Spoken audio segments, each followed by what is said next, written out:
A number of the U.S. officials involved in these talks have negotiated with Iran before. I've covered talks in these very same Geneva rooms, and by all accounts, they have never had negotiations as open and promising as these. Both sides speaking of an unusually positive atmosphere and one that got into real detail about curbs to Iran's nuclear program, which they say would not be the case if Iran was not serious. In Geneva, U.S. officials called the nuclear talks with Iran more detailed and candid than ever before. But back in Washington, lawmakers are now vowing not to budge on crippling economic sanctions until Iran turns the positive atmosphere in Geneva into hard action. We're basically giving the Ayatollah a choice.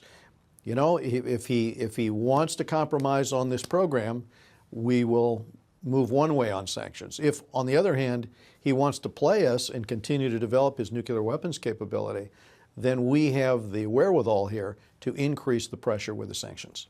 The administration positions, say U.S. officials, remains firm.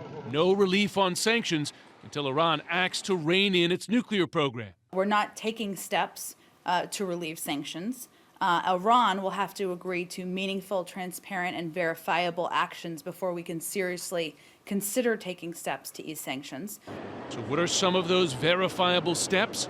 Reduction of uranium enrichment, access to all nuclear facilities, and the possible closure of some nuclear sites, including an underground enrichment facility at Ferdo.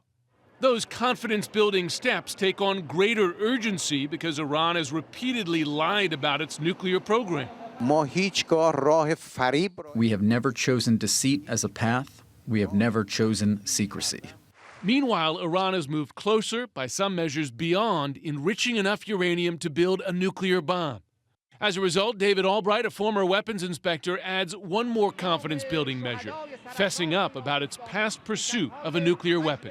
If they can't be truthful about the past, it's very hard to trust anything they do today. U.S. officials have told me there is still distance between the U.S. and Iran on what sanctions relief is appropriate. One difference is sequencing. U.S. wants action before any easing of sanctions. Iran would prefer the two to come at the same time.